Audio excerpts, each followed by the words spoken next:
A Odisseia tem 12.000 versos. Durante mais de 25 séculos, ninguém soube explicar uma coisa simples: como é que um só homem, numa época sem escrita, os teria guardado todos de cor? A pergunta tinha até nome, a questão homérica, e nenhuma resposta. Em 1928, um americano de 26 anos entrou numa sala da Sorbonne e disse que a tinha. Chamava-se Milman Parry.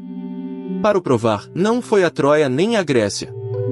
Foi a uma montanha nos Balcãs, com um gravador e caixas vazias. Voltou com milhares de discos de alumínio e uma certeza que mudava tudo o que se pensava sobre Homero. 7 anos depois estava morto, aos 33. E quase ninguém tinha percebido que ele acabará de encontrar. Paris, 1928. Uma sala da Sorbonne, madeira escura, um júri de professores franceses. À frente deles, um jovem americano defende uma tese sobre uma palavra. Não sobre a guerra, nem os deuses, nem as viagens. Sobre o epíteto. Milman Parry tinha reparado numa coisa que toda a gente lia e ninguém via. Na Odisseia, certas expressões repetem-se centenas de vezes, sempre iguais.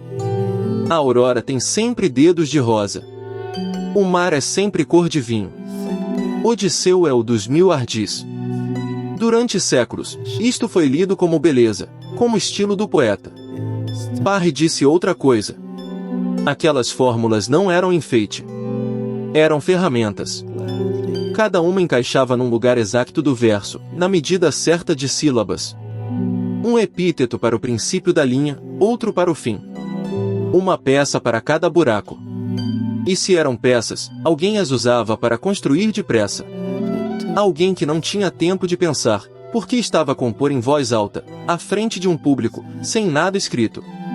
A conclusão era quase herética. Se a Odisseia era feita de fórmulas, então talvez Homero nunca a tivesse escrito. Talvez nunca tivesse escrito uma única linha. Talvez fosse um cantor, e o poema tivesse nascido da boca, não da mão. A questão homérica, quem foi Homero, se é que foi alguém, tinha mais de 2000 anos. Parry acabará de lhe dar uma resposta. Mas uma tese é papel. E papel não canta. Para provar que um homem podia compor 12.000 versos sem os ler, Parry precisava de encontrar alguém a fazê-lo. Vivo. O sítio onde o poema ainda estava vivo não era um arquivo. Era uma montanha. No sul da Jugoslávia, nos cafés e nas aldeias, homens que não sabiam ler ainda cantavam poemas de heróis. Chamavam-se guslari. Acompanhavam-se com um único instrumento, a guzli, uma espécie de viola de uma só corda, tocada com arco. Cantavam durante horas, às vezes noites inteiras, histórias que ninguém tinha escrito e que cada um sabia de cor. Parry percebeu o que aquilo era. Um laboratório. Se queria saber como se compõe um poema imenso sem escrita, ali estavam homens a fazê-lo à sua frente, todas as noites. Em 1933 foi ver. Depois voltou, em 1934, para ficar. Levou 2 ajudantes, um estudante seu de 20 e poucos anos, Albert Lord, e um cantor local que servia de intérprete, Nikola Vujnovic. E levou uma máquina. Um gravador especial, com 2 pratos, que cortava o som em discos de alumínio. Quando um disco chegava ao fim, passava para o outro sem parar a canção. Assim conseguia gravar poemas inteiros, do princípio ao fim, sem cortes, coisa que nenhum livro sobre Homero tinha alguma vez conseguido mostrar. Noite após noite, ligava a máquina e deixava os homens cantar. As caixas encheram-se de discos. Milhares.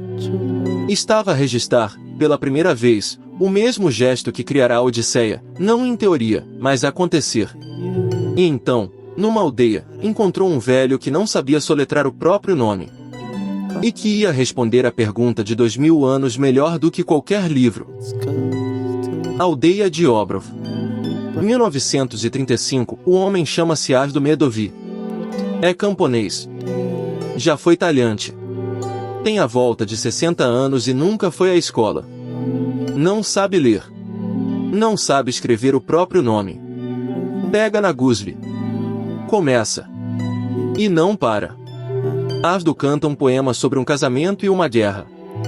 Canta uma noite. canta a seguinte. Parry deixa a máquina trabalhar, disco atrás de disco.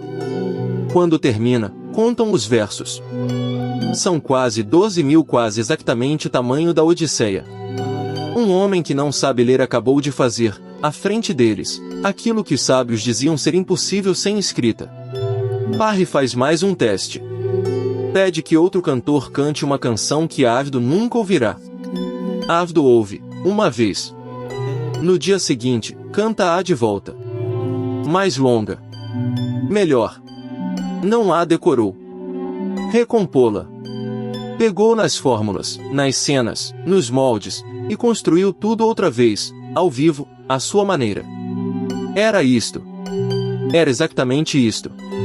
Homero não tinha sido um homem a escrever à luz de uma vela. Tinha sido 1000 noites como aquela. Uma tradição inteira de bocas, cada uma a recriar o poema à sua passagem, durante séculos, até alguém, por fim, o pôr no papel. Parry tinha a resposta nas mãos. Em discos de alumínio, dentro de caixas de madeira. Tinha 33 anos. Faltavam-lhe meses de vida. Los Angeles, 3 de dezembro de 1935. Parry ia a caminho de uma nova vida acadêmica em Harvard. Parou num hotel com a mulher. Estava a arrumar a bagagem. Guardava uma pistola numa das malas. Ao mexer nas roupas, a arma disparou. A bala atingiu, morreu ali, no quarto, aos 33 anos. O relatório disse acidente. Houve quem duvidasse, em voz baixa, e a dúvida nunca fechou de todo. Mas nenhuma versão mudava o essencial. O homem que tinha resolvido a questão homérica estava morto antes de a poder escrever. E aqui está o preço. Parry publicar artigos, uma tese, algumas conferências. Mas o grande livro, aquele que juntaria tudo, a teoria e as provas dos Balcãs, vivia apenas em apontamentos e na sua cabeça. Morreu com ele. O que ficou foi uma montanha de discos de alumínio que quase ninguém sabia ouvir. Milhares de canções em servo-croata, cantadas por homens analfabetos numa aldeia perdida, que só faziam sentido se soubesse a pergunta a que respondiam. Para o mundo dos estudos clássicos, em 1935, Milman Parry era um jovem promissor que tinha tido umas ideias interessantes sobre epítetos. Poucos entenderam que ele não tivera uma ideia. Tinha provado um facto. O trabalho de uma vida estava dentro de caixas. E o único homem que sabia exatamente o que elas continham já não podia dizê-lo. Restava um estudante de 23 anos que estivera lá, na montanha, a segurar a máquina. O estudante chamava-se Albert Lord. Tinha 23 anos quando Parry morreu, e passou o resto da vida a terminar o que o professor deixará a meio. Lord voltou aos Balcãs. Continuou a gravar. Em 1950, procurou de novo a aldeia de Ávido e encontrou, velho, quase cego, mas ainda a cantar. Gravou outra vez, 15 anos depois da primeira. Depois pegou nos milhares de discos de Parry, ordenou-os, catalogou-os, guardou-os em Harvard, na coleção que ainda hoje tem o nome do homem morto, a coleção Milman Parry. E em 1960 escreveu o livro que Parry não chegou a escrever.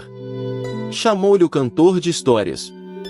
Nele estava, por fim, a prova completa. Os poemas de Homero não foram redigidos por um gênio à secretária. Foram compostos em voz alta, verso a verso, por gerações de cantores que nunca leram uma linha. A questão homérica, com os seus 2000 anos, tinha resposta. E a resposta viera de uma montanha jugoslava, da boca de um camponês analfabeto. Hoje, o nome de Milman Parry está nas notas de rodapé de quase todos os livros sobre Homero. Os discos ainda existem, em Harvard, e agora ouvem-se. Avdo Medovi, que cantou 12.000 versos de cor e provou o impossível, morreu na sua aldeia sem saber o que tinha demonstrado. Não há estátua dele em lado nenhum. 2 vidas para responder a uma pergunta. E nenhum dos dois viveu para ouvir o mundo dizer que tinham razão. Os discos de Parry deram voz a homens que a história nunca teria registrado, cantores de aldeia, sem nome, sem livros, que carregavam epopeias inteiras na memória. Sem eles, não saberíamos como nasceu a Odisseia. Com eles, sabemos, e mal os conhecemos. Fica a pergunta. Quantas coisas que hoje atribuímos a um gênio solitário foram, afinal, o trabalho paciente de multidões que ninguém contou. Notas de margem existe por causa disto, dos nomes que ficaram nas margens enquanto outros levaram o crédito. Estas histórias só continuam a existir enquanto houver quem pare para as ouvir. Se esta te ficou, deixa um gosto para que chegue a mais alguém, e fica conosco para continuarmos a devolver o nome a quem o tempo empurrou para o fundo.